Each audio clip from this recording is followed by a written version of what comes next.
नमस्कार। आज मैं बात करूंगा कि अगर प्रेगनेंसी है और डिस्चार्ज हो रहा है या पानी आ रहा है तो इस ये भी एक वार्निंग साइन होता है।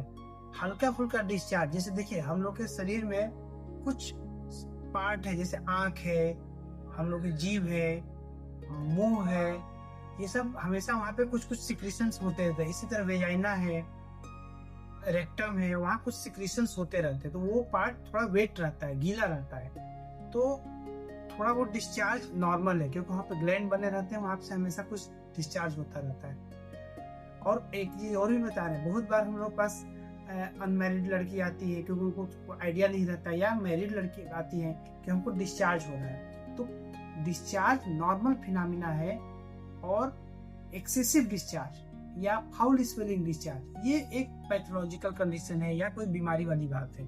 नॉर्मल डिस्चार्ज कोई बीमारी नहीं होती। तो बहुत बार कोई अनमैरिड लड़की क्योंकि एकदम बिल्कुल उसके बारे में जानती नहीं है, हमको दवा दीजिए डिस्चार्ज हो रहा है, तो हम लोग उनको समझाते हैं कि नॉर्मल डिस्चार्ज है। इसी तरीके से अगर प्रेगनेंसी में थोड़ा मोड़ा डिस्चार्ज हो रहा है वो नॉर्मल है, वो तो प्रेगनेंसी के कारण वहाँ पे जो हार्मोन जो ग्लैंड्स हैं उनके सिक्रीशंस बढ़ जाते हैं, तो थोड़ा मोड़ा सिक्रीशंस होते हैं। ये कोई आपको बीमारी वाली बात नहीं है।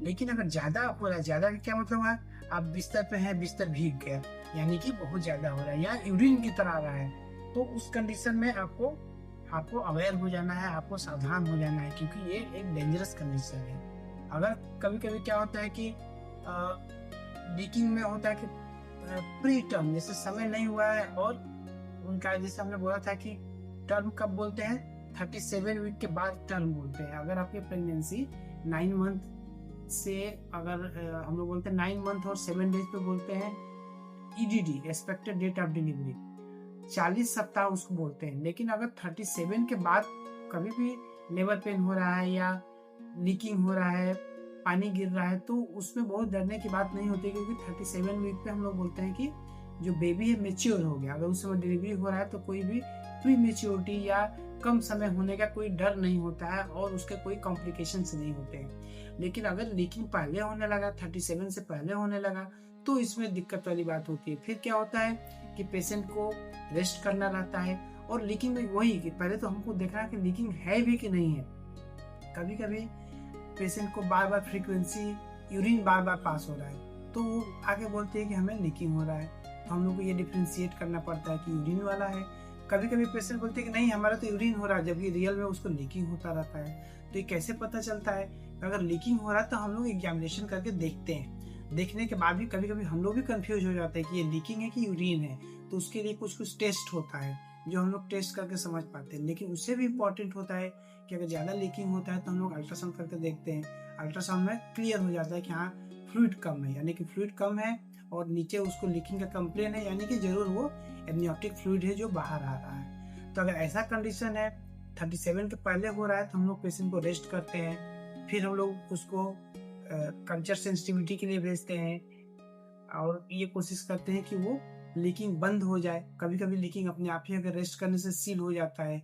कभी लीकिंग के ढेर सारे रीजन होते हैं। क्या क्या रीजन होता है कि अगर ट्विन प्रेगनेंसी है, ट्रिपलेट प्रेगनेंसी है, तो उसमें मेम्ब्रेन रप्चर होने का चांस समय से पहले होता है और लीकिंग हो जाता है। दूसरा क्या होता है कि अगर इन्फेक्शन हो गया तब भी लीक, तो वहाँ की जो मेम्ब्रेन है, जो बैक्टीरियल इन्फेक्शन या वायरल, वो मेम्ब्रेन को, जो एमनियोटिक मेम्ब्रेन होता है उसको इरोड कर देता है, और वहाँ से फ्लूइड ड्रेन होने लगता है। तो हम लोग डिफरेंशिएट करते हैं कि ये इन्फेक्शन के कारण है, या जो लीकिंग है एब्डोमिनल डिस्टेंशन के कारण या यूट्राइन डिस्टेंशन के कारण है, जैसे ट्विन प्रेगनेंसी है, ट्रिपलेट प्रेगनेंसी है। तो ये सब देख के फिर भी अगर लीकिंग हो गया तो क्या करते हैं, समय से पहले हो गया 37 से पहले, तो पेशेंट को लोग रेस्ट देते हैं। क्योंकि मेम्ब्रेन रप्चर हो गया तो असेंडिंग इन्फेक्शन ना हो, तो एंटीबायोटिक का कोर्स भी देते हैं। एंटीबायोटिक का सोर्स अगर कोई होता है तो उसके लिए हम लोग कल्चर सेंसिटिविटी करा के देखते हैं, और पेशेंट को फुट एलिवेट कर देते हैं। उसका पैर के तरफ का जो जहाँ पे लेटी हुई है वो पावा है, उसके नीचे ईंटा लगा देते हैं, वही मतलब ऐसा ऊंचा कर देते हैं ताकि वो उसका थोड़ा स्लोप बन जाए, कि ग्रेविटी के कारण फ्लूइड ड्रेन ना हो, जितना हम फ्लूइड को रोक सके। और उसको पैड लगा देते हैं, स्टाइल पैड लगाते हैं, कि ताकि हमें मालूम चलता रहेगा कि हाँ, क्योंकि अगर वो कंप्लेन करे कि लीकिंग हो रहा है और हम कंफ्यूजन में है कि हो रहा है कि नहीं हो रहा है, तो हम उसको एक पैड दे देते हैं। पैड अगर वेट हो गया, भीग गया, यानी कि लीकिंग हो रहा है। और कंफर्मेशन कैसे होता है, अल्ट्रासाउंड से करते हैं। और लीकिंग में और यूरिन में भी डिफ्रेंशिएट करने के लिए टेस्ट होता है। तो टेस्ट करके हम लोग फाइब्रोनेक्टिन टेस्ट करते हैं, कुछ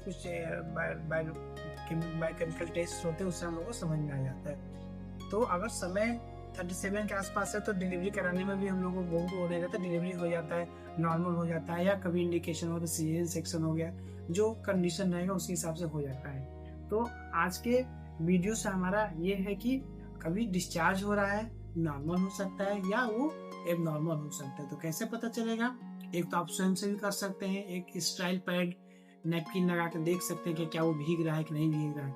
अगर वो नहीं भीग रहा है तो कोई बात नहीं है, और अगर ज़्यादा हो रहा है तो फिर आपको रेस्ट करना है और डॉक्टर को दिखाना है। फिर डॉक्टर आपको उसके हिसाब से आपको ट्रीटमेंट दे देंगे। तो हमारे बताने का है कि लीकिंग को हो रहा है तो आप डॉक्टर से दिखाएं, नॉर्मल है नॉर्मल समझने के बाद से आगे की करें। रेस्ट झटके से नहीं उठे। थोड़ा प्रेगनेंसी में बहुत वैसे तो हम लोग बोलते हैं कि आप एक्सरसाइज भी करिए, सब करिए, लेकिन फिर भी जर्की मूवमेंट अवॉइड करना चाहिए, वेट लिफ्टिंग अवॉइड करना चाहिए। तो क्योंकि ये सब करने से भी कभी कभी मेम्ब्रेन रप्चर होने का डर रहता है। तो ये है। धन्यवाद।